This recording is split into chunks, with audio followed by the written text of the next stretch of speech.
Welcome everybody to mile 2 of 1,000 miles of the entrepreneur.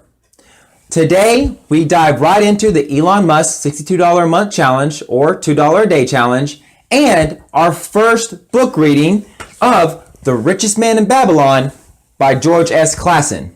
Now before we get into the wise tips that's coming from George, let's take a look at what people thought about the $62 a month challenge while I was grocery shopping today. Take a look. What's your name? Bonnie. Bonnie. I'm James. And what's your name? Mike. Mike. Mike. Okay, so I'm doing a $2 a day challenge. Okay. Do you think a person could live basically off $2 a day for 30 days in like today's economy?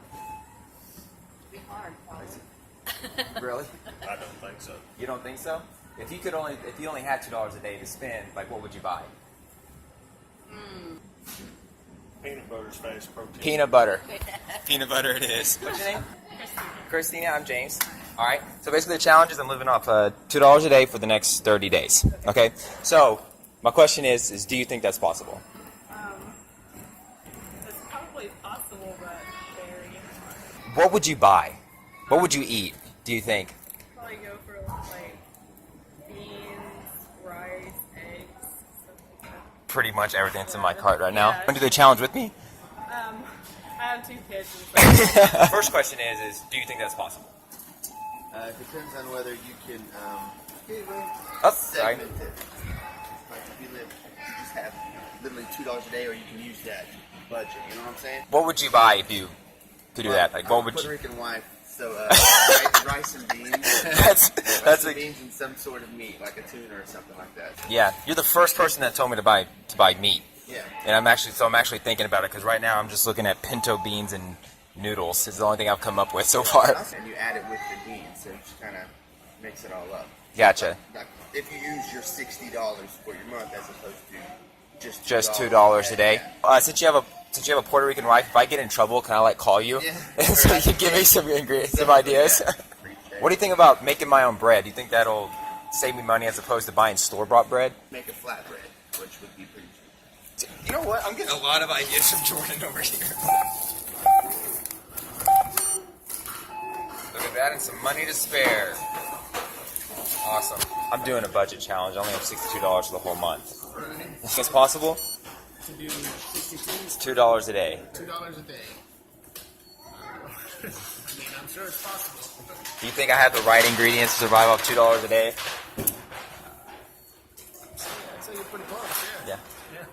Anything you would add? I might subtract just the sugar and the peanut butter for myself. I was gonna do the sugar and the peanut butter. I have a sweet tooth, so I was like, I might as well make some cookies if I can. I still have $16 left. And there you have it. As you can tell, a lot of people were up and down about whether the $60 a month challenge was feasible or not. We're going to see how it goes, and you're going to be with me day to day as we try to basically make that $62 last the entire month. I still have $16 to spare. I'm going to keep that aside for emergencies.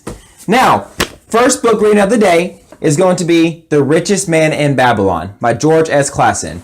This is a book about how to handle money and how to make your wealth multiply in parable format. Now, one of my favorite quotes from this book so far is George says, I found wealth when I realized that a part of my wealth was mine to keep. Now, the person that this character is telling that to says, well, all the money that I make is mine to keep. And he says, no. How much money do you give to the bread maker? How much money do you give to the sandal maker? How much money do you have to invest each month for your home? That's not your money. That's their money that you're having to earn for them. Once you realize that a part of your wealth is yours, your personal treasure, that is the first step to acquiring wealth. Basically, the old tip to save 1/10 of your earnings. Now, a lot of us have heard this before. I know I heard this before, but it never really clicked until I read it in that parable format. The money you make, some of it should be yours. Set aside, and basically that first 10% that you earn, that you put aside, that's a mother and a father. And you need to find a way to make that mother and father have daughters and sons, and their daughter and sons have more daughters and sons. Basically, make that wealth multiply. Albert Einstein said one of the most crucial things he ever learned, one of the most beneficial things he ever learned, was not E equals MC squared. It was the power of compound interest. Basically, finding a way to make that 10% multiply at a compound interest rate. I found out that if you were to invest $100 a month into, let's just say, a mutual fund that has a annual compound interest that averages between 9 to 10% a year, within 40 years, you would be a millionaire. Can you imagine if you would have started that when you were 20 years old? By 60 years old, you could call yourself a millionaire. And that's just a safe, easy investment to get into. Companies like the Vanguard S&P 500 has had an annual interest return of 7.5 to 9% over the course of the last 50 to 60 years. That's something easy that you can just set aside. Every time you make money, 10% goes into that. And within 40 years, at $100 a month, you can be a millionaire. Imagine if you invested $1,000 a month. Where would you be? Another tip that George gives us is the 7 cures for a lean purse. 1, save 1/10 of your earnings. 2, budget so that you can live off 9/10 of your earnings. That 1/10 doesn't even exist. 3rd, invest. 4th, invest wisely. And how do you do that? Talk to wise men who have done it before. Go out and find a mentor. Another awesome quote that I found in this is a guy said, one of the characters says, I just found out why we're not rich or why we're not wealthy. And his friend goes, why? He's like, because we never thought to ask, how does one get wealthy? And you can only find out that answer by seeking out people who have done it before and ask them, how do I get wealthy? How did you get wealthy?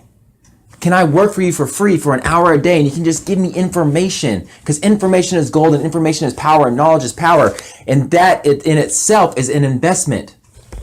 I remember one time I was at Circle T Arena. It's this huge PBR rodeo arena where I grew up. And a very wealthy rancher was coming out. And this guy was a millionaire, probably almost billionaire status. And he was walking out with us and he sees a dime on the ground. All of us who make, when it comes to our annual income, is significantly lower, walked right past that dime. He bent down, picked up that dime, and put it in his pocket. And to this day, I was like, wow, he just must really love money. Scrooge McDuck, right? But now that I've read this book, it hit me. When he sees a dime, he doesn't think that it's a dime because he doesn't think about the value of that dime right now. He thinks of the value of that dime in 10 years. So when we think that we're passing up 10 cents, he thought he was passing up $150 to $200. And what person in their right mind wouldn't stop to pick up a $100 bill? Powerful stuff. Richest Man in Babylon, George S. Clason. That is going on the shelf right here, and that is going to stack up as we go on through this 1,000-mile journey.